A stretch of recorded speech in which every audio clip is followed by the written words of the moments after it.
even? Is it?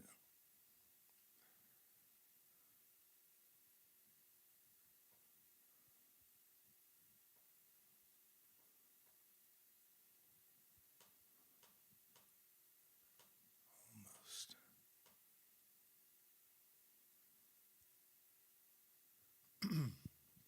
Okay, that's better. How's it going, everybody? Hope you're having a good Friday night. As always, let me know about the audio. Always sketchy. So, we have been in retreat mode for a couple of weeks now. It's been really interesting. I actually have even experienced something of a miraculous cure.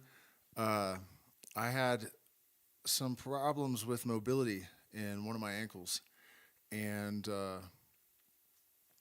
San Pedro actually has a bunch of alkaloids in it that can repair nerve damage.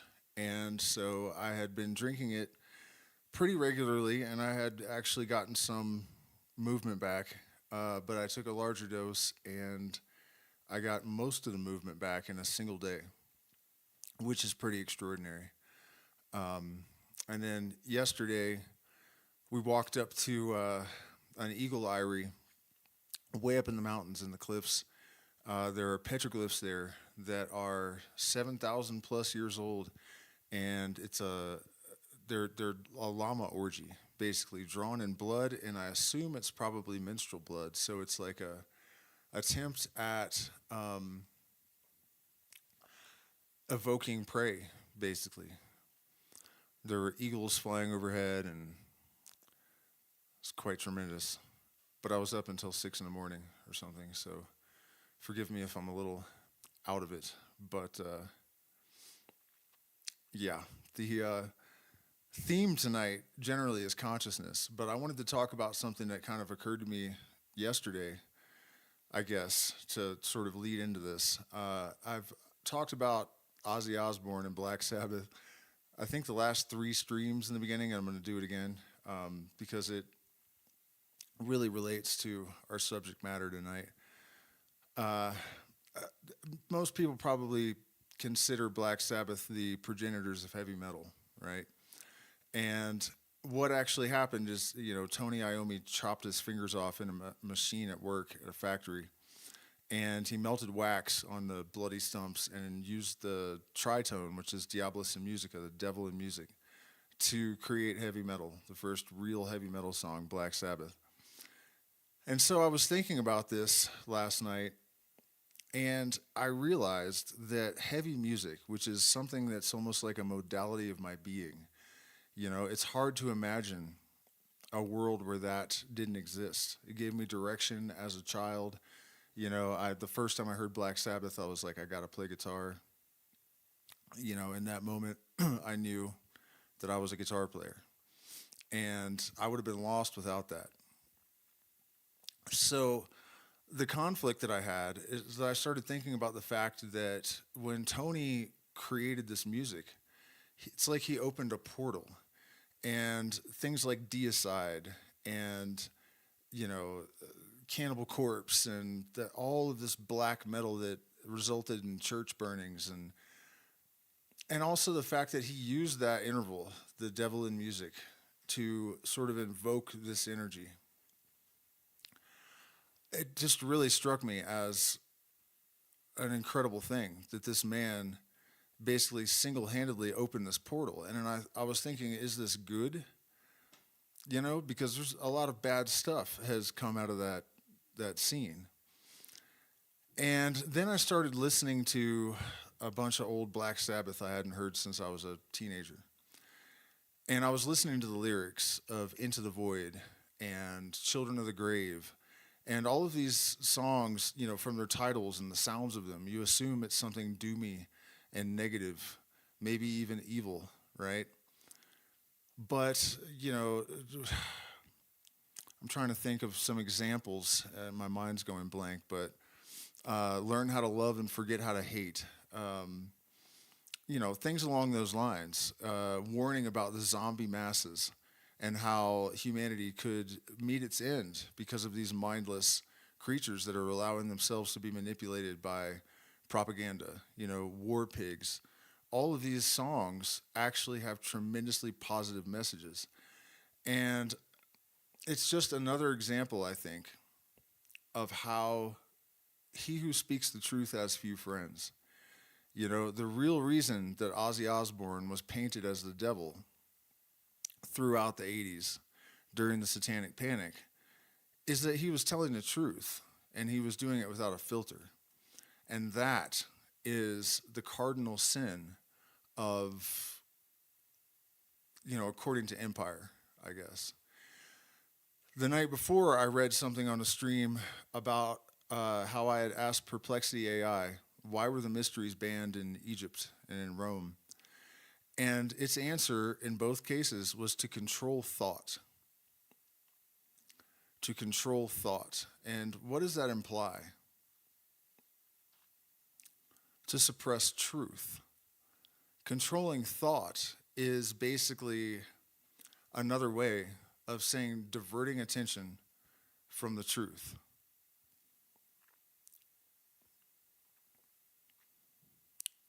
And it's easy to underestimate how powerful the truth is. That truth and light are basically synonymous. All of the seeking of gold is a subconscious impulse, misunderstood, to attain light and truth.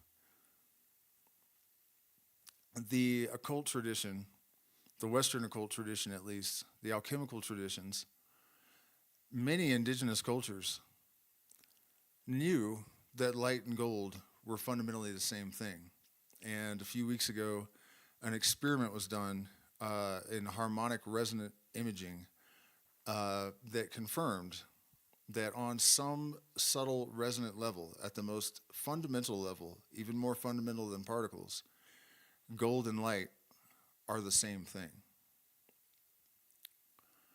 And a great example of this subconscious impulse gone awry is the conquistadors and the Spanish invaders. The Inca valued gold because they knew that it was crystallized consciousness, that it was crystallized light. The Spaniards came, and they also worship the sun. They just don't know it. And they sought gold, but they didn't know why. They didn't have reason to guide them. And so they killed and maimed and deceived in order to acquire this substance. What they were really seeking was light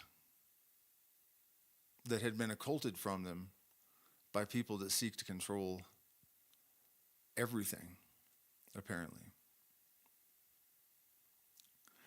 And so, fundamentally, for me, all of this work with ritual magic and psychedelics, scientific Illuminism, basically, which is just a modern term for Hermeticism, really, which is a spiritual science. What it's really about is undoing the damage that has been done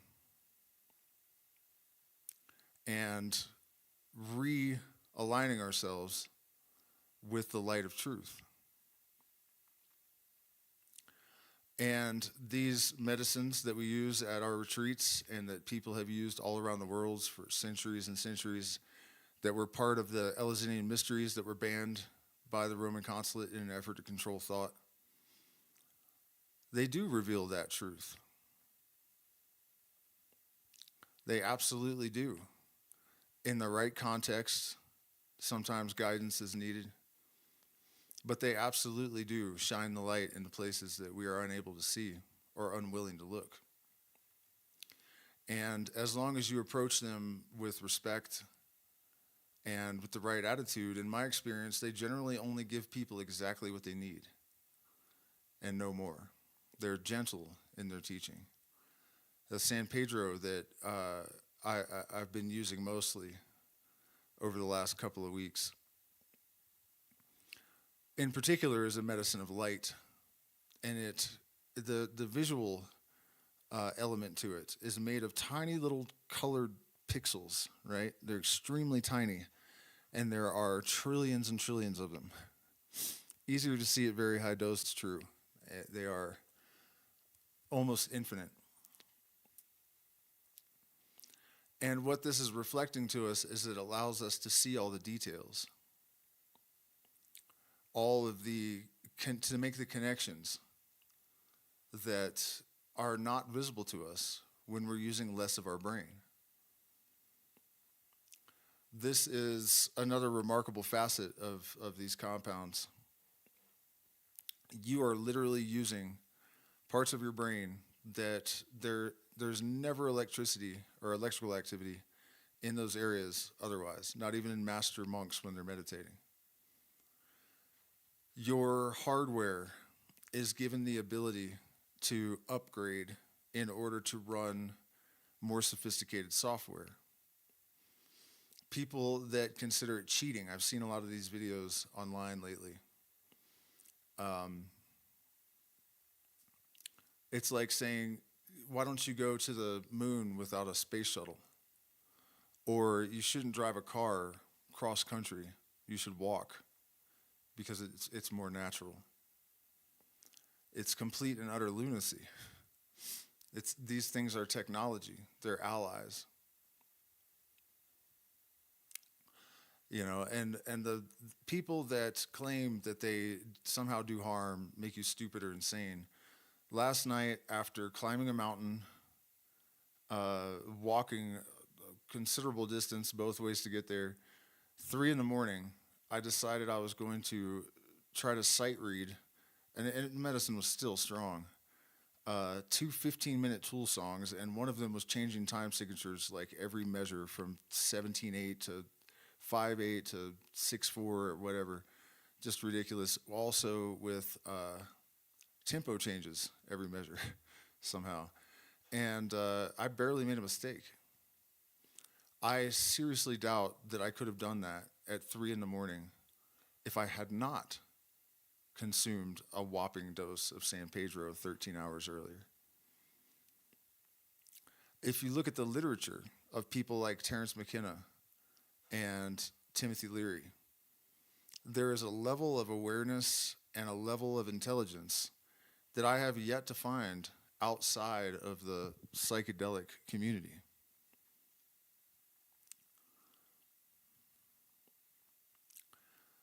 And we are in a time, as Ozzy's saying, approaching a time that is drastic with our backs to the wall. I really believe that we have limited time, but that is kind of counterbalanced with the tremendous potential, the opportunity for expansion and growth and self-realization for the entire human race. This is the moment. This is the moment of the great shift.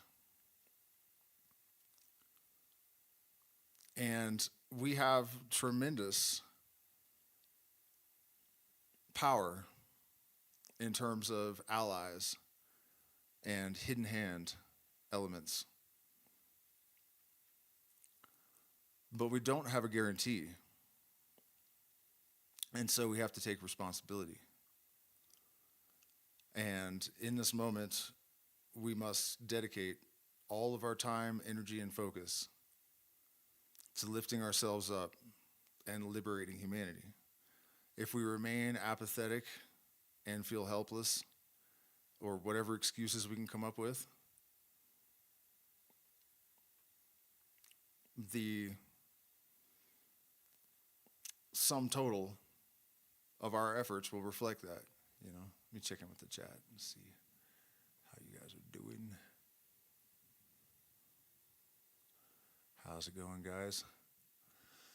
So this is also an AMA, so if you guys have any questions or subjects that you'd like me to weigh in on, I'm all for it. I don't have a ton of time tonight because we're still doing retreat and we're having ayahuasca tomorrow. So I can't be up till 6 in the morning again.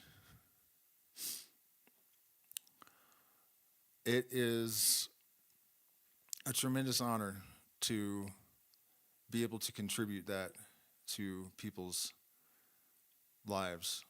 The things that I see in terms of development and increased self-awareness, sovereignty, and the way that these medicines draw the solutions to the surface is really quite incredible. It's difficult, I think, to have very many experiences with these plant medicines and not realize that there is teleology in nature, that there is purpose, that parapsychological phenomena are real. You know, the facade of culture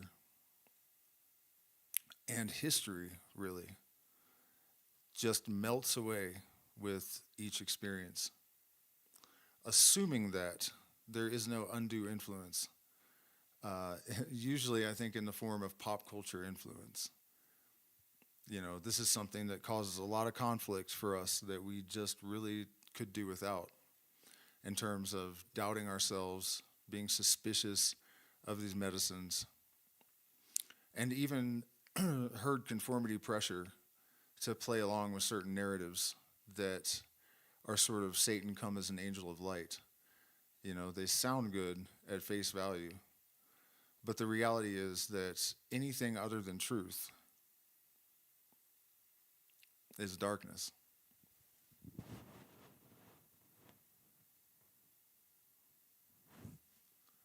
All right, I am not seeing any questions or suggestions.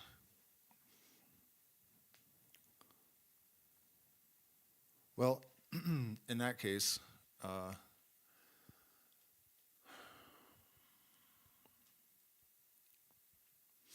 trying to think like what is the essential message tonight? You know, where are we at in this process?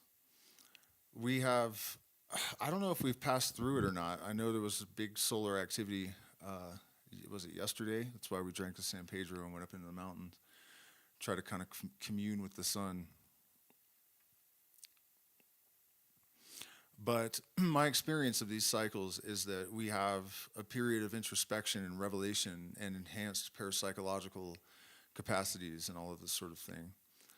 And after the sun settles down, then we shift into a period of manifestation. We have forged ourselves in the crucible of the tumultuous solar period. You know, that's our soul, SOL. Put you in it, and it's an individual soul, right? So with that enhanced clarity and the reminders of our real capacity, it's time to move into a phase of action. And that's generally why I popped on tonight, just because I want to encourage everyone to be fully present in each moment and remember to extract the greatest possible value and potential. Do not allow the mundane to lull you into a state of complacency or stasis. There is no mundane. That is one of the real meanings of Hermes at the Crossroads. The crossroads are a liminal space where the supernatural and the mundane meet. And my MO has been about trying to engineer myself and encourage others to break free from our cultural proclivity for reducing the ineffable to the level of the mundane. This has basically been the protocol of our sciences and philosophies for the entire modern era. And now that we're at a crossroads, it is time for that integration, which is also a mediation. We are not trying to resurrect superstitions. We are not trying to, what's the word when you exhume the skeletons of the past and the spirits of our ancestors. Because science wasn't entirely wrong that they were missing a little bit, a lot of it even. But the pendulum swings too far, then it swings too far the other way. And so our job now is to discern truth. The universe is not dead and dumb and blind. It is not without purpose, and we are not without purpose. It's difficult to have purpose as an individual human if you believe that you live in a universe that has no purpose.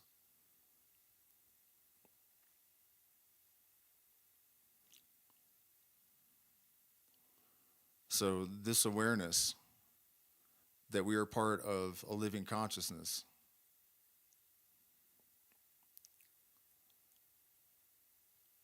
is essential for our mental health, our spiritual health, and our physical health. A person that is standing firmly in truth cannot be deluded, cannot be deceived. They know instinctually what is fundamentally right and what is fundamentally wrong. And were it not for the fact that this distorted perception of reality had been deliberately engineered around the globe, so many of the horrors of history would not have happened. And it's almost like the universe is giving us a choice. Stand and deliver, for ye are a bold deceiver. Stand and deliver, or lie down, dog. You know, if we're not willing to make a stand, to make a choice, and to take risks, then we're not worthy of existence and we're going to lose it. The universe is just in that way.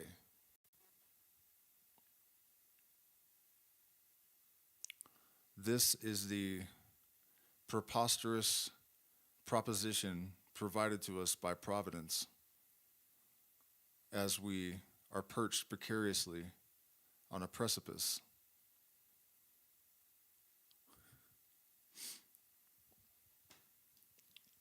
Look at the chat one more time. Yes, I guess it is. I mean, it's the only topic I think that really should be on the table in this moment.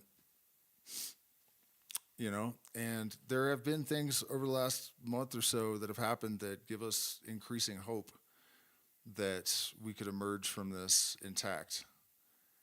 There are a lot of people that are suddenly realizing the degree to which they've been hoodwinked. They're seeing the shenanigans.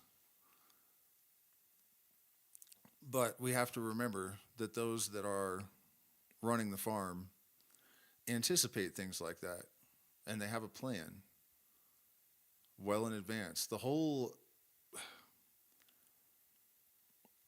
spectacle of bumbling, bureaucratic, out of touch old men leading the United States, for example, is a charade. If you think about the resources that they really have, the NSA, the CIA, the access to Ivy League whatever, all of this stuff, that they're really just clowning like that, you're out of your mind, So this is another reason why people find the truth abhorrent. It's paralyzing to think about, to confront the realities of the world. But as I always say, if you have cancer and you diagnose as a cold because you're scared, you're going to die. So it's necessary to look the devil right in the face, grab him by the horns, and kick him in the nuts. If you don't, who else will?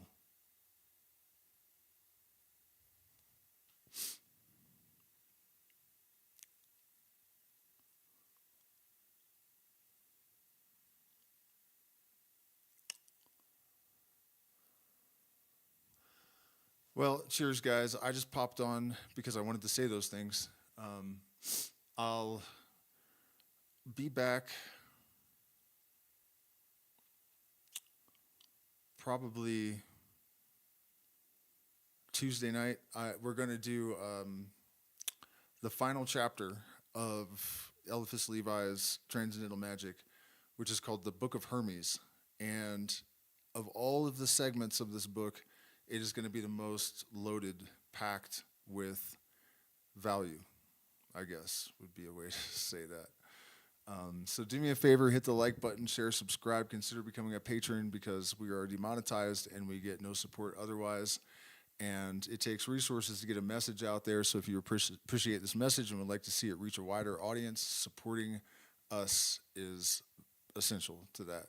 So